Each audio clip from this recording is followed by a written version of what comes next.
Hello again, this is Charlie Bellefontaine, and you're listening to the HomeBuyer's Hour on WCPT AM 820 on an early Saturday morning. Welcome. And Good morning, Chicago. That's a reference that Robin Williams deserves.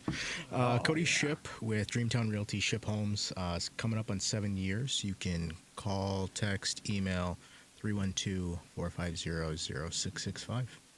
outstanding. Ship Homes, is that a website or? Shiphomes.com. Shiphomes.com, and that's with two P's, Two right? P's, no jokes needed.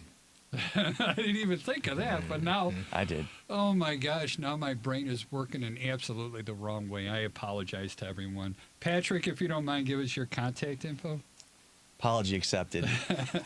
Find me on Instagram, Loftus_law. Find me on TikTok, Loftus Law. I am Patrick Loftus. I'm a real estate lawyer. Been doing it a long time. Not going to tell you how long. You can guess by how much gray hair I've got. Unless you're listening on the radio, then you can just imagine it. So yeah, that's it. And if you haven't voted yet, vote, vote, vote. Joey, if you don't mind, give us your contact information and what's going on in the world. My name is Joey Mathews, the VA Loan Nerd. You can find me at thevaloannerd.com across all social medias as at the VA Loan Nerd. My NMLS number is 1330694. You can call or text me at 630-235-2405. And what's going on in the world is, well, long story short, the markets are starting to price in a Trump presidency, which the markets don't like. Yeah, they don't. I mean, it's just, it is what it is. So we have seen a big sell-off in long-dated yields and mortgage-backed securities over the course of ever since the Fed announced they were cutting rates 50 basis points a month ago. So let's see where we were at just a month ago. We've lost just about 200 basis points in mortgage-backed securities since that announcement.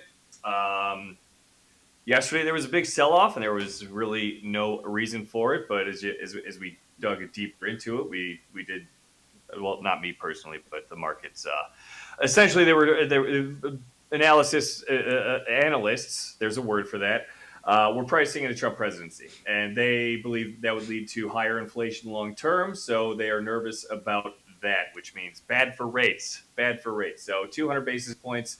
In a market right now that's very compressed is going to be about 1% higher on rate. So if you were Wait, say 3/4 to 1%, it's going to be what? Closer to 1% higher in rate than you were about a month ago. It's ridiculous. Yeah, so that's where we're at. That's what's up. I gotta go and throw up now. You used a phrase, and my lack of memory, I can't remember what it was, but I didn't understand what it meant. Repeat the last part of what you were saying. Compression. That's what it was. What does that mean? Where you The take cost. someone you like. Behave. Sure. Yeah. Sure. So anyway, the cost of rate generally. So in a normal market, rates, when you're looking at buying a point, you're going to get a quarter better on rate. That's a general rule of thumb, right? In a normal market, over the last few years, we have seen significant compression where we have had times where a point buys a full percent. Okay, so that means that the cost of each 1/8 in rate is very close to each other. So the cost to buy down rates is very low. But when you're dealing with a compressed market, when you lose 200 basis points, right, rather than that would be essentially the cost of a rate being X. You add 200 basis points to what that was a month ago, and that's the cost to get that same rate today. So 200 basis points is equal to 2% of your loan amount. So if you have a $300,000 loan and your base rate was 6.5 last month, it would cost you $6,000 to get that 6.5 again today, right? That's a big chunk of money. So Depends. that's where we're at. No, I guess it does depend. So. Everything is relative. Moneybags Bellefontaine's got that just in his couch cushions. Me, I mean, I gotta Not sell all plasma. 3 cushions. Only one cushion I have money like that tucked into. And what are you talking? Get out of my glove compartment, This is Cody. guy. What He's the heck got are a you talking 3-cushion about? couch, man. Fancy. Yeah, it's I live on the high end. So What is it? I mean, Cody, what is? I mean, everybody's worried about the real estate market right now. It's Yeah. it's switching over from, a solid sellers, and I think it is still sellers. But nationwide they're saying it's coming to neutral. But I don't think that's happening so much here in Chicago. Yeah, Chicago's tough, right? And I've said this multiple times on here. Chicago is a market none like any other. We don't see the peaks and the pits that a lot of other markets in California, New York, Florida see. If They you're in are Florida- far more volatile. Yeah, very much so. And if you're in Florida, I am really sorry right now, but Yeah, they're getting hurt. bad. But what I will say is, demand is still there. I've got probably 15 to 20 active buyers right now that are just chugging along, waiting for a perfect property to come along. And sometimes you're not going to find perfect in a market like this. You're going to find good enough. And I know that's not what somebody wants to hear, but it is what it is. It's But just then you make it your shortages. home. Yeah. But you do got to. whatever. If you don't get in the game, it's not going to get easier. I mean, it's not going to get cheaper. It's everything. I mean, if it does, it's going to be short wind like 2008. During that area, but then all of that stuff recovered, and we're back over what those numbers were. Yeah, I think the thing that's really interesting to see is that everybody right now, and I'm an expert, blah blah blah, but everybody is an expert right now on the prices are going to go up, they're going to go down, and it's like you don't know. You were the same person that said in 2020, I wouldn't buy a house right now. So Did they really say it like that? oh, Charlie. I like the way you mock. I hope it's not me. Oh, I wouldn't No. buy a house right now. Thanks, Eeyore. Yeah. Eeyore. Yeah. Oh my God, that's a good Winnie the Pooh thing. I remember my daughter won a prize. See, look at this. This is where you know that your brain is going away because you flash to, 100 years ago, and we were in Disney World, and there was what's the name on top of Winnie the Pooh's door, and it said Mr. Sanders, and my daughter knew that, and she won a big prize. So I didn't know that either, but she's smart when it comes to Winnie the Pooh.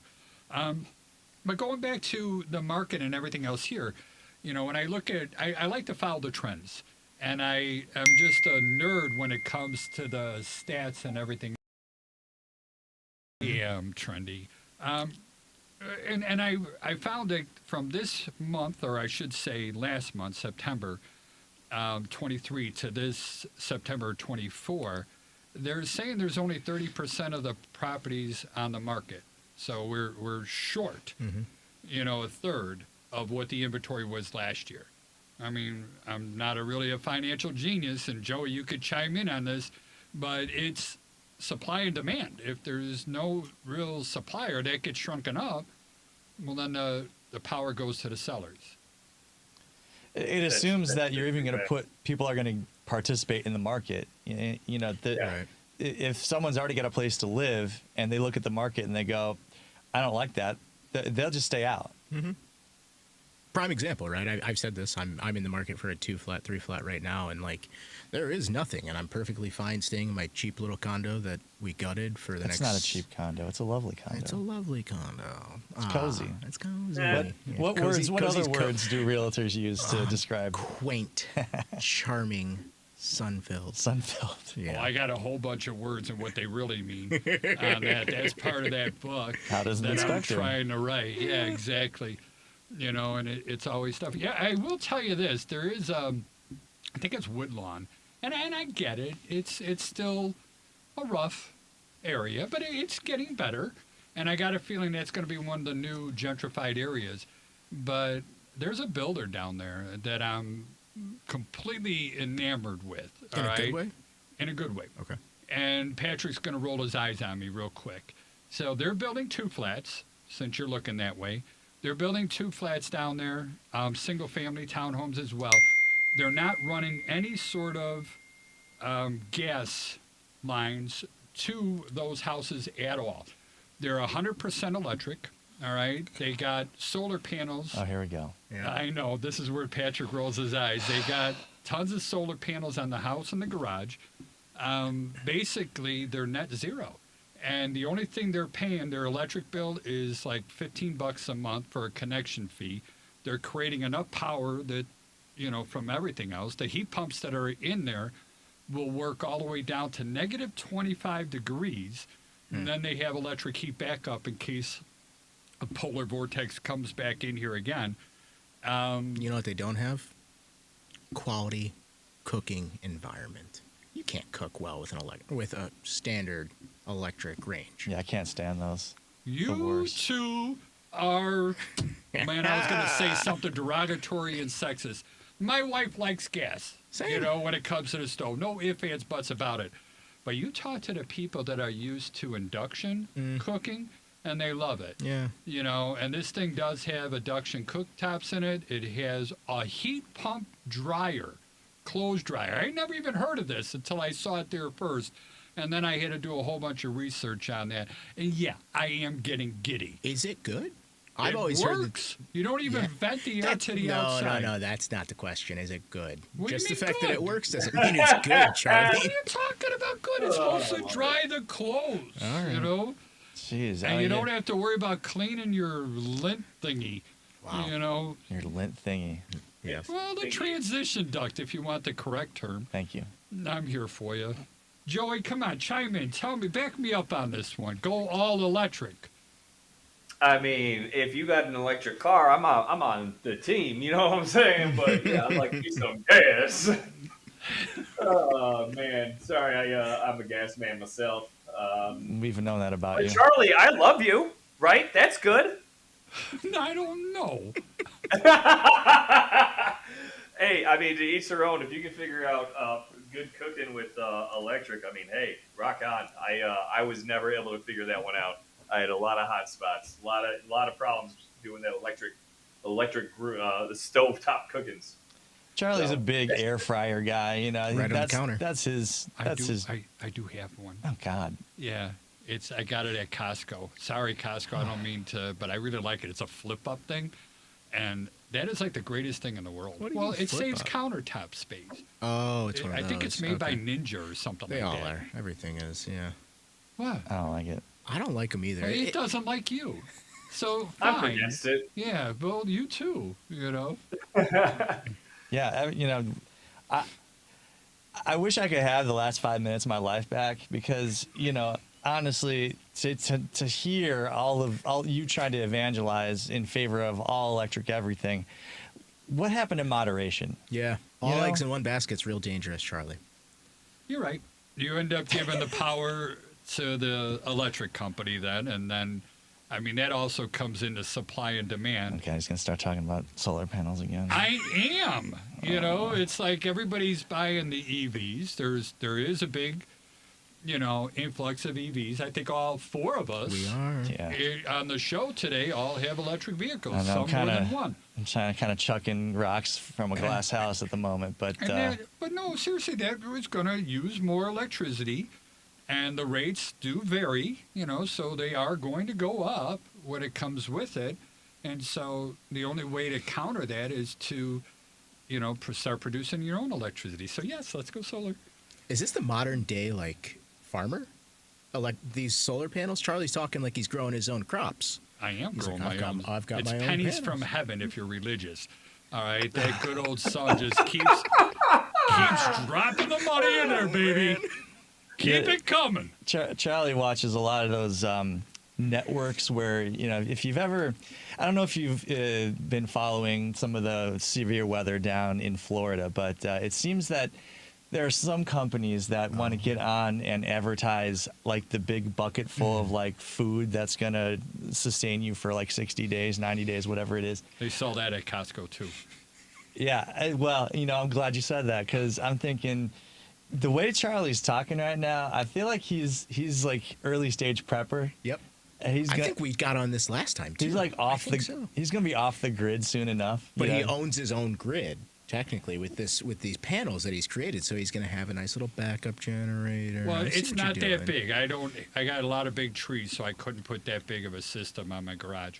But yeah, He's I going got to be it. like Mr. Burns in The Simpsons where he puts a big dome over Wilmette and Yes. he's the only one that can provide electricity. You could do that. Seriously, you could do I mean, that. if it's the I'm first in. thing- I mean, Moneybags Bellefontaine, the world's your oyster. The sky's the limit, if you will. But all that stuff is changing. Right now what makes solar really good is the net metering, and that's the one thing in Illinois that is going away. All right. Good. I shouldn't say it's going away, but and this isn't really confirmed yet, but it's starting January 1st, 2025. It's going to go from a 1-to-1 net metering. In other words, every kilowatt I produce and store through the electric company, I get back for free. Now it's going to be 2-to-1. All right, so I have to give them 2 to get 1 back. I'm glad our overlords at ComEd are finally getting something back from us. I like overboards. I like that. I don't know, man. You're yeah. Yeah. I got mad at ComEd so many times, and this is going way back when I would actually write a check to pay my electric bill, and I wrote the check out to Communism Edison. I wrote the check out to Comical Edison. They cashed it though, didn't they? They cashed every single one of them. You know, it was amazing. I'm like, come on. You know, Charlie's going through the dictionary. What's the C word I'm going to use next? and we didn't have ChatGPT to come up with the source words. We actually had to open a thesaurus up to come up with those words. I'm you know? overwhelmed with the boomer energy that is being like. We are that's boomers. coming. Hear us roar. Oh my God! All right, all you We've been whippersnappers. hearing you people roar. You people. My whole life. You Wow. people. Unbelievable. I'm boomerist. You are a boomerist. So sick of Yeah. boomers and we're the biggest generation. We boss everyone around. You know what? We don't boss anybody. You know what? You'll Oh, Charlie, that. Stop okay. saying that. And you're being Man. argumentative now. I'm extremely proud of myself for not violating the standards rules as far as the language I'm allowed to use after you said that boomers aren't bossy. My God, that's y'all's like core like quality. They're And just the best, and they know it. You know, it's okay. everything was better when They didn't have avocado toast back in the day, so they could afford a house. Yeah. Right, Yeah. right, Joey. I actually like Isn't that the avocado toast. Joey? Let me ask you this: the first piece of advice you give your clients after don't buy a Carolina lean. I did look that up. That is the one where like the nose is way up in the air.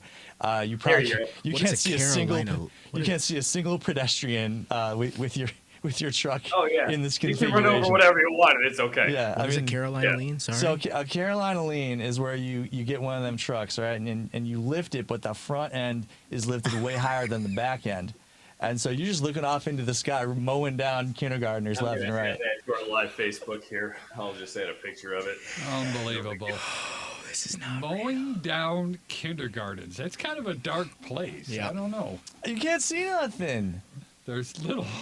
Sorry, now I'm giggling. I shouldn't be laughing at that. Yeah, terrible. I am evil. It's almost like the same as those cyber trucks where you can't see, anything that's 30 feet in front of your truck, and God forbid anything, find itself in that zone of danger. Joey, have you had to have anybody pull you out yet? Like out of a ditch or? No, sir. I will never, ever, ever drive in a way that I end up in a ditch. I'm too afraid. Okay. Oh, the most honest thing that's appreciate come that. out of Joey I about appreciate that that. truck. I would I'm drive so out there happy to to come hear and that. pull you out just in case you did, but it would take way too long Yeah. recharging going Yeah. that far. I could just see, he would have someone videoing it just so that he can put it and shame you online. Look at this F-150 Lightning pulling out the Cybertruck from a ditch. Unbelievable. So, He's sick of us. He's turned us off. no, it's not that far. It's more like, how did we go from 10% price increase in Chicago to making fun of Joey's Cybertruck again? Solar panels. 'Cause You know, It always goes Well, back we to did solar go panels. back to the solar panel. Yeah, and you then to there. you're like, there's this builder that's installing all these electric things, and I I'm love being it. mocked right now. So A little annoying. bit. A little bit. So, I mean, but that's the thing. Yeah, I think what we were talking about, Cody and I, is basically, yeah, you've got supply and demand, but it's not as inelastic as say supply and demand for gasoline, right? If you own a gas engine, internal combustion engine vehicle, those people. shame on you. You ought to be moving over to the EV world, the promised land, if Or you at will. least a hybrid, Something, but With solar panels. if you, oh God, shut up. if you are, let me try to make a serious point for once.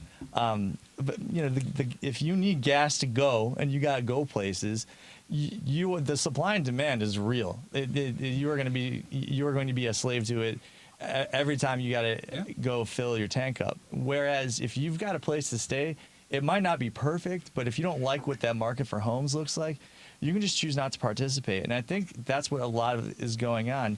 And I think, and I'm sure Joey can chime in on this, people are looking somewhere out over the horizon, and they're seeing the potential for lower rates. And it's keeping them stuck in place because they it's the same thing as when you've got deflation in an economy where people look at spending money, but then they look at it and they go, I could spend the same amount of money and get something for less sometime in the future. It freezes you in place. There's something in our core, in our operating system that sticks us in place unless we're able to overcome sort of that base instinct. And as often as not, most of us have a hard time or are unable to overcome that base instinct. And so we've been predicting, and we'll see whether this comes true, but when the rates come down, it's going to be a tsunami of buyers and probably sellers as well. But you really think so? Those prices are not going to be too kind. You really think the rates affect the buyers that much? Yeah, I do. You guys are both saying in the Joey? sense that I think the conventional wisdom is that rates are high now and they're going to be lower sometime in the near to mid future. I think that mindset, if it were the other way around, if it were rates are high but they're only going to get higher in the future, I think people would have the opposite. That would have the opposite effect on people. And that I would agree with. I know in our business, when I start seeing the rates going up, that's when our phone is ringing off the hook. All right, it's like, I want to get in now, got to sign this contract and that. But in this situation, I'm kind of just the opposite. If that's really true, what you're saying is that if the rates go up, that slows the home buyers down. To me, that gives me power as a buyer. And that takes away a lot from the sellers. And that's the time to buy. And I don't know, the rates all go up. They all go down. I would say it slightly differently. I think that it's not so much what the rates are today that is informing buyers' decisions. I think it's the expectation of what they're going to be at some point in the near future. And so, in a market that wasn't rocked by a global pandemic less than 5 years ago that is still trying to recover. I mean, the pendulums are just swinging in such weird directions compared to what I'm used to. I've been doing real estate law 20 years, so I've seen the Great Recession. I saw what happened between, let's say, 2012 and the beginning of 2020. That's what, to me, is a normal market, quote unquote. From 2020 March through today, none of it reflects what is normal to me in my eyes. And so we're still, I think we're still experiencing the aftershocks of what happened there. And so because it's not easy to predict in terms of what's to happen, people are sort of, because there's not a lot of consistency with rates, inventory, the market, whatever you want to call it, it is causing people to just say, look, what I have now is safe and secure and certain. What I might have if I were to venture out might be better, but also it might not. How much of this is also just like a generational thing? So you've got two generations, sort of, I guess, that are fighting for the same thing. You've got millennials that are fighting for what, no offense, Charlie, but what boomers have. So, like, I don't foresee any of this getting any better until you've got an entire generation that liquidates what they have. And, we've talked about this as well, but when you talk about new construction, I don't think new construction's ever going to catch up to demand. And I think you need those homes that are already built to become a part of the equation to fix what's going on. And I don't foresee that happening. I think this is just kind of the issue, and I know I'm going to get flack for that, but, like, No, I think you're spot on. I think there's certainly some truth to that observation. It costs more to build a new house Yeah. than it does to buy a used house. 100%. Well, and at present that's true, and that's part of why my preferred candidate is talking about tax incentives for builders to build things. But that's another problem too. When I had my house built, our taxes were based on the price Right. that I paid for the house at It's that different time. taxes. Different taxes. I'm talking. That was property tax. No, that's not the kind of tax incentive. The federal government doesn't have any sway over property taxes. None of those taxes go to the federal government. Right. Those taxes go to mainly schools here in Illinois. I'm with you on But that, but that's what I'm still talking money about that is- came out of my pocket. I'm not talking about you. Okay. You are not the You're talking target about of those tax developers. incentives. Well, I'm doesn't talking. the world revolve around me? Yes. Thank Well, you. yours does. One right answer. And that is exactly what I would expect a boomer to say. Is the world revolves around me. Anyways, no, it's to incentivize builders to meet an unmet need in the market, right? If we have a need for 500, 1,000, 10,000 homes priced under 400,000 or priced under 300,000, and there's no way to break even to make a profit or even break even, that need will go unmet, and that's part of where government policy can step in to help the market meet that need that's being unmet. It's one of the it's one of the failings of When a was the last market time economy. we saw that? Say that again? Have we seen that before? I'm not familiar with this. I mean, I've been in this 7 years, but I haven't seen where the Fed steps in and says, we're going to subsidize these costs or give tax incentives to these developers. I mean, to my knowledge, that's not something that's happened, at least in my recent memory. I would compare it, if not for the fact that you can deduct your the interest on your primary residence mortgage, a huge number of people would not be homeowners who are homeowners, and Right. so that policy is in place, not because we want homeowners to be able to pay less in taxes, but it's an inducement, it's an incentive, it's a policy decision that's meant to pave the way to make people make a different decision than they might make otherwise. Same with the $7,500 that I got, and probably you got when you buy your EV.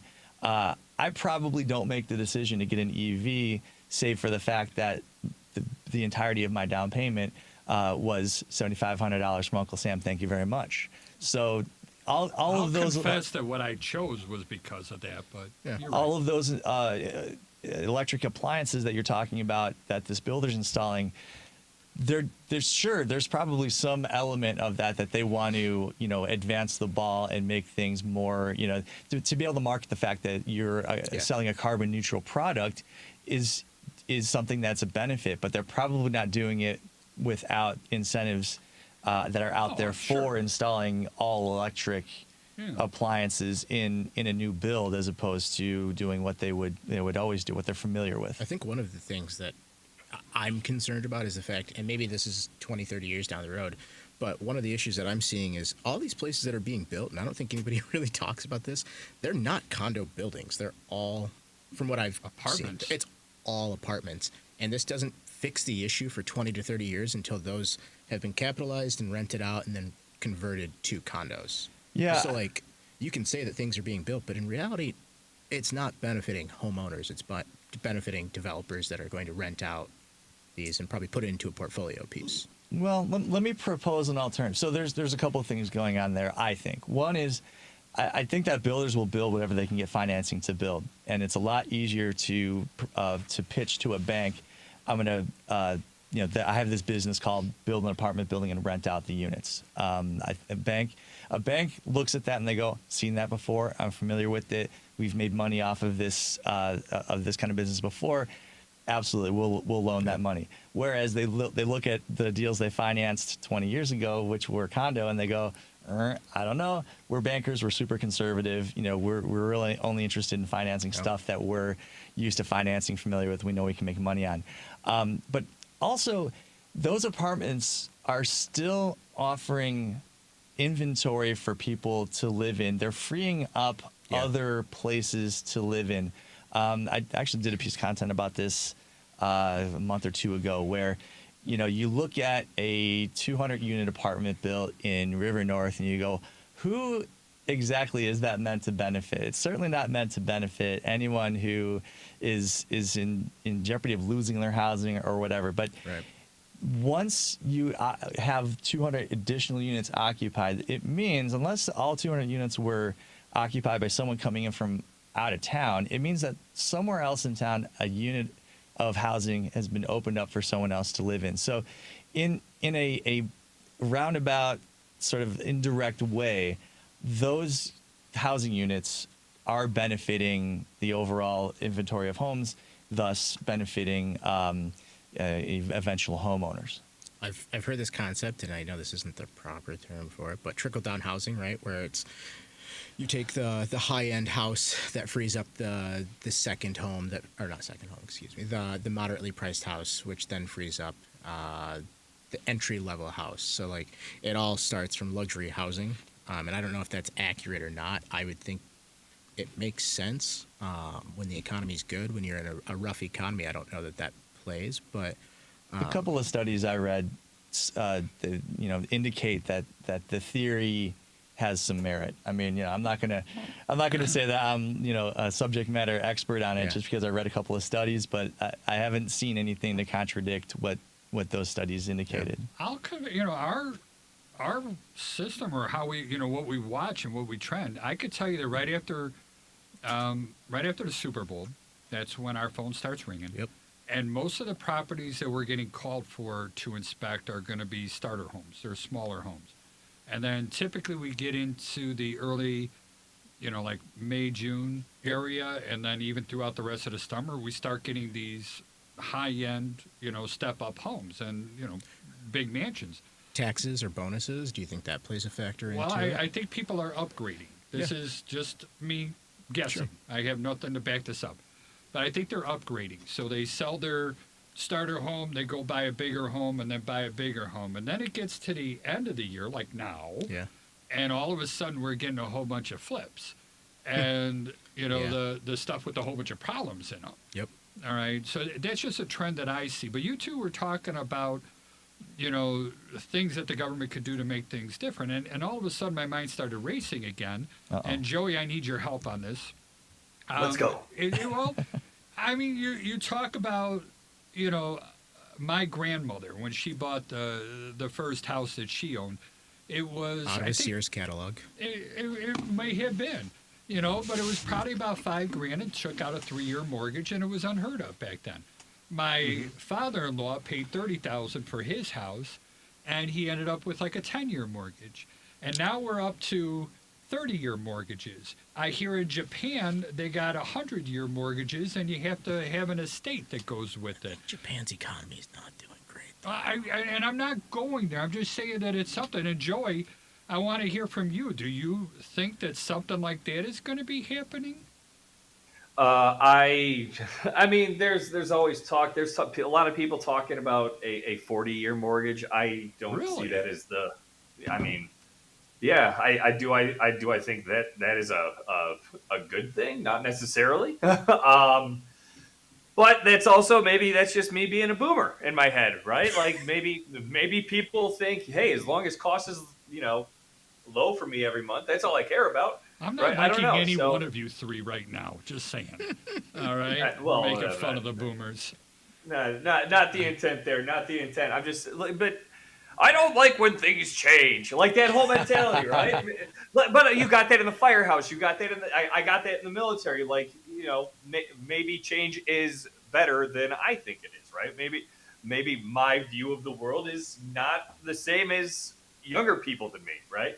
So maybe that's what the market demands. I don't know, but there is talk about the 40-year mortgage, and there are 40-year terms available in the non-qualified mortgage world, non-conventional, non-VA, FHA, but they do exist. They're out there. It's just not, something that the government is behind right now.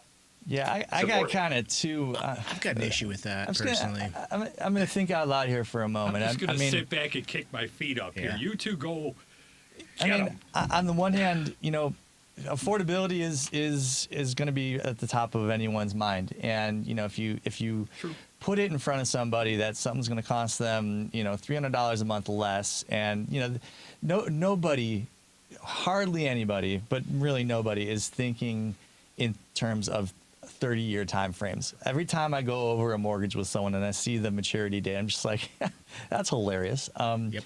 And that's just my mind can't conceptualize of what my life will look like in 30 years. So you turn 30 years to 40 years, I'm like, who cares? That's kind of my knee jerk, my lowest sort of self reacting to that. I don't know if I think the same thing. Go ahead. Well, Finish your thought. but on the other hand, I also think to myself, the more interest that you end up paying on something that you're buying, I mean, really a 40-year mortgage, yes, it'll be more affordable, and yes, if you're not thinking long term, if you're not particularly savvy with numbers, or you're not protective of your money, all you're going to be doing is making a bunch of bankers that much richer. And I'd rather see somebody, if I was going to whisper into my younger self's ear, and my younger self was going, I can do this 40-year mortgage thing, I'd be like, listen, young blood, I'd say, look, don't be so short-sighted that you're going to end up in the time and place when it's time to sell this thing and cash out. You're going to be so much more annoyed with yourself because you're not going to take the difference in that money and invest it somewhere. You're going to buy stupid things with it, because I know you. You're going to do dumb things. Obligate yourself, pay, do the 30-year loan thing. You're going to be a much happier camper in 10 years, 15 years, 20 years time. Take it from me. And, you're going to have a beautiful wife, and your life's going to look really good. So, it's fine. Do the 30-year mortgage thing. So I for those reasons, I think just paternalistically, and the boomer in me thinks, don't do that. Don't change. I think my thought on it is the fact that you've got, realistically, nobody stays, maybe Charlie and Patrick are the exception of this, nobody stays in some specific location for longer than 5 to 7 years. You plan for 5 years at a time. The idea of a 40-year note is, in my opinion, only there to prolong and or reduce the price. I was first... Reduce the price on a monthly basis. Payment, I yes. think you would have the opposite effect on prices. I would at think least in that prices, short period of prices are time going when to, they'll adjust to meet that new standard. But I think a lot of this is strictly tied to the fact that you have so many people that lost out during COVID that are trying to stretch their budget to, I guess, maybe live within their means. Maybe I don't know if that's how they view it, but you've got so many people that living within your means is smart. What's that? Living within your means is smart. There's no ifs, ands, buts about it. But this is, and what you said about this 5-year stuff, that's a millennial thing. I am going to go generation on you. That's also work ethics, everything else that comes in there. Here we go. Nobody wants to work he's right, anymore. Because my in-laws have been in their same house that they bought. And the same job. But they bought it for what I could probably go out and spend on a car right now. So, like... Exactly. It's just not realistic. So, yes, I but think that's been going on with the stock market. That's been going on with prices. We've been always on a steady incline of up and to inflation. the right. Yeah. You know, and to me, I don't know. I'm going to go back to the old DOS computers here. This was my big beef Why are you with doing Gates. that? All right, yeah, I was a Microsoft guy. I started out with the 55DX with a 1 megabyte hard drive that I'll never fill up. It's a megabyte, for crying out loud. And then all of a sudden you realize that the software gets better and your computer doesn't run the software anymore. So what do? You got to go out and buy a better computer. Oh, you're iPhoning me right now, Charlie. I am, and everything, and it's one and the other, and all they do is get you to keep stepping up, and the next thing I know is I got a lifespan of like 1 or 2 years on a computer, but it's not because it stops working, it's because the new software that I can't control my purchasing power idea, it goes really bad. I think I just became a young boomer. I think I just got converted. Look, but Wow. here's the thing about that Let's is go. that's going to occur less and less, just because just about every bit of software is turning into software as a service. It is. So you're not really Yeah. running it on your computer anymore.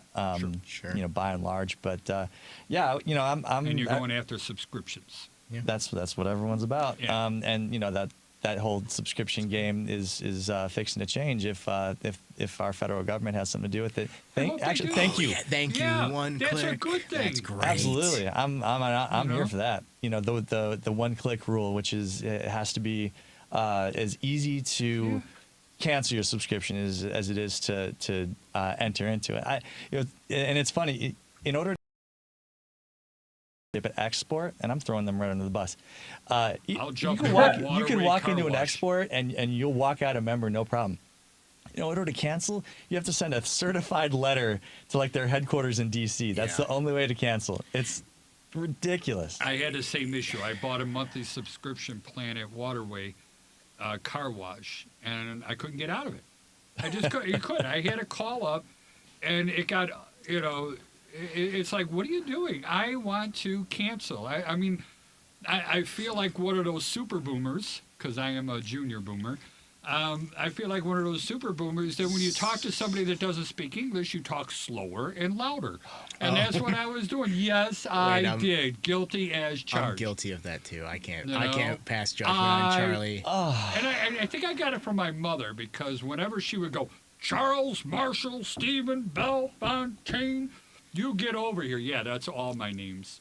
And I Spell knew it I out. was in trouble. No, she didn't spell it out. Guys, you know, speaking of I'm having iPhones, issues. you do know that your phone has a translate function on it. It like comes native to the iOS.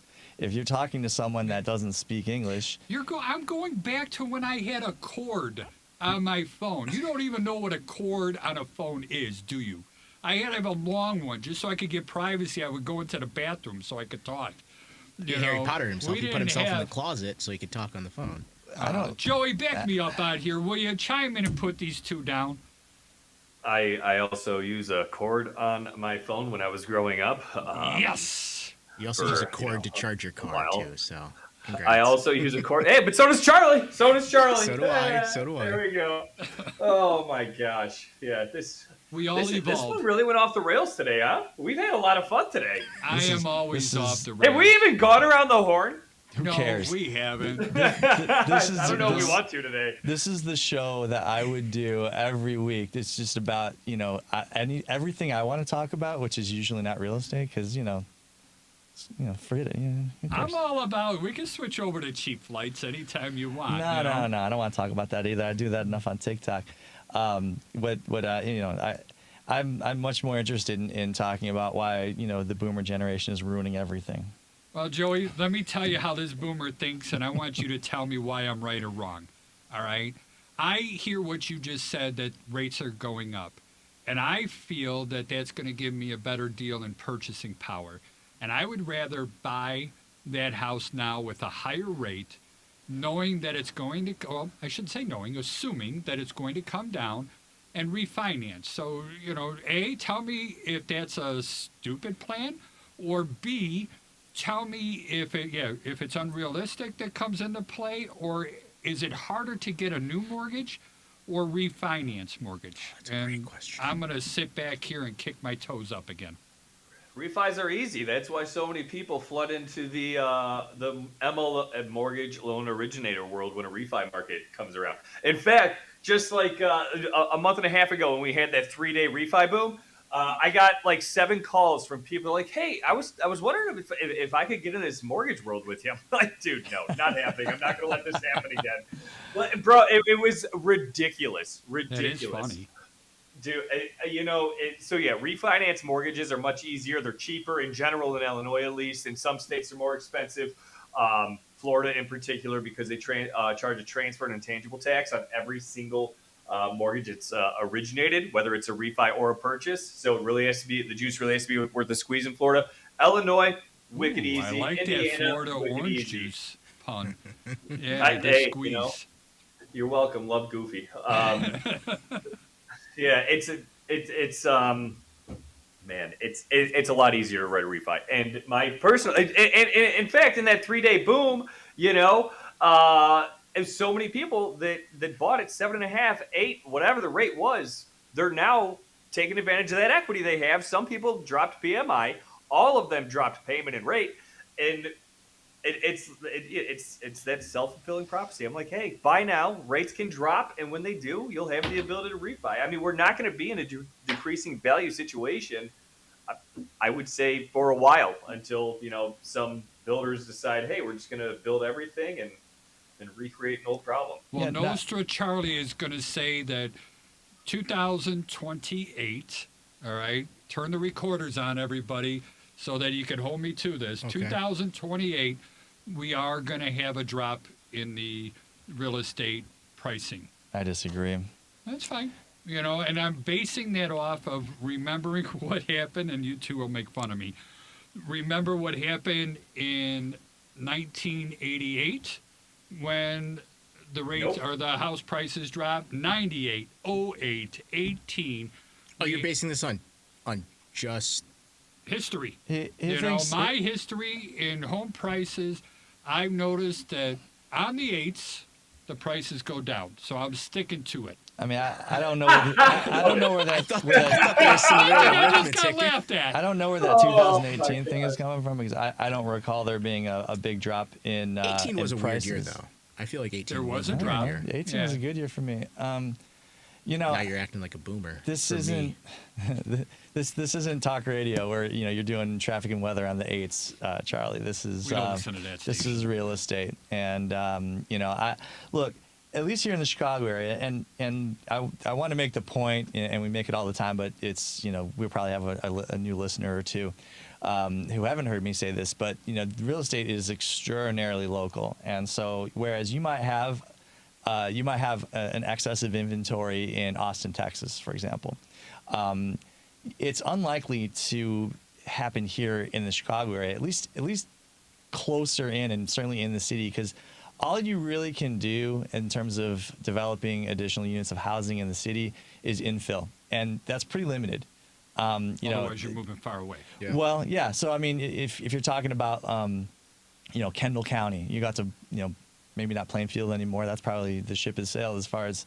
There's a lot of people in Plainfield now. Yeah. Sure, Aurora. I mean, go out to like Oswego. Go Yorkville. northwest to like Crystal Lake. As far west as like West Chicago or whatever is farther out west than that. But yeah, sure. You can buy a farmer's field and put up 2,000 homes, 2,500 homes, and sell them probably pretty easy. I At think this a lot point of in that's time. contingent upon where work is going to be at that point, right? Because Well- if this work from home phenomenon goes away, like I think it might, are those people going to want to travel and commute that far?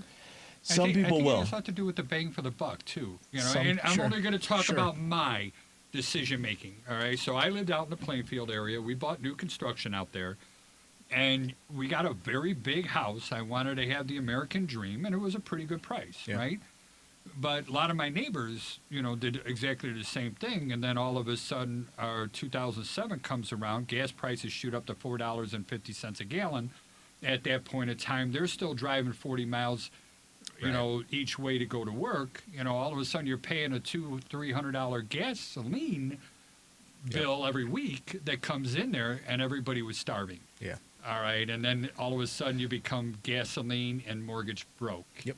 When it comes to it, and I think that had a lot to do with what happened. And our house prices, we were at like $450 for that house at one time, and I had a short sell it at $260. Yeah. You Right, know? right.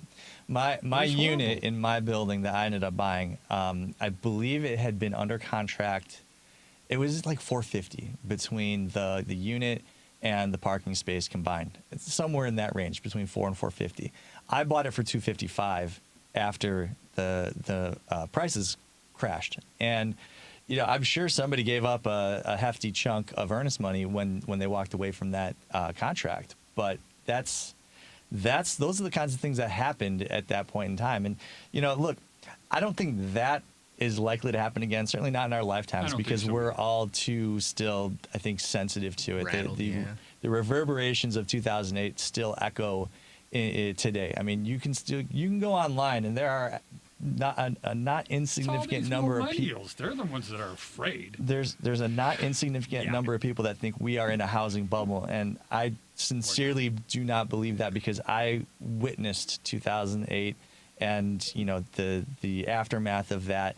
I know the factors that were at play there, and it just ain't that way today. So if you're sitting there waiting for the bubble to burst, I got bad news for you. Now, in 40 years' time, when I'm in a home and I can't tell You mean my right 2028.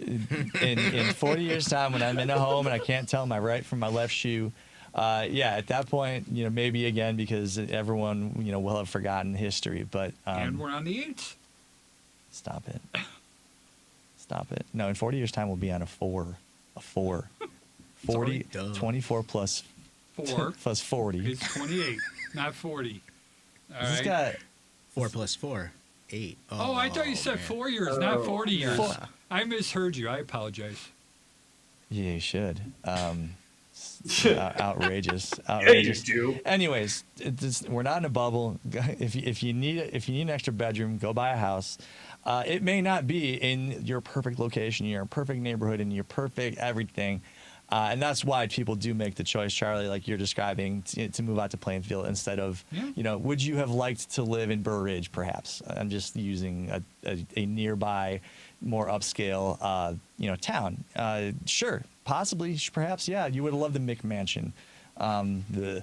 But, you were like, hey, I need 5 bedrooms because, I don't know, you had a quilting hobby or Timmy's something. toys need a room. And the toys need, it's silly, but people will make those choices, and that's why just go out and buy a place if Get in the game. if your needs aren't being met right now, and you qualify for a loan to buy a place that will meet your needs, man, go do it. Go do it. I couldn't agree more. We are running out of time like every month. So the Everyone hard listening is question like, to "Thank ask, God." here we go.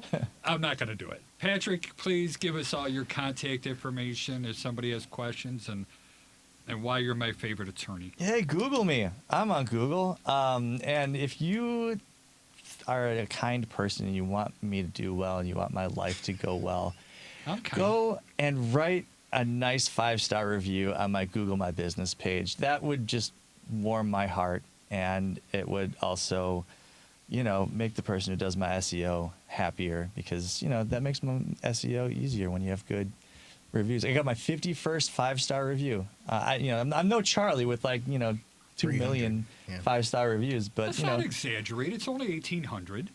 for someone like me, Google Loftus Law, go write something nice about me, and I'll say something nice about you back. Cody, give us your contact info, please. Yeah, phone 312-450-0665. Shiphomes.com and Ship Homes on all socials. Sounds good. Joey, please. Joey Mathews, the VA Loan Nerd. Find me at thevaloannerd.com. Across all the social medias is at the VA Loan Nerd. You can feel free to call or text me at 630-235-2405. And Henry took care of us today, so thank you, Henry. I appreciate you very much. And my name is Charlie Bellefontaine, and our business phone number is 312-544-9180.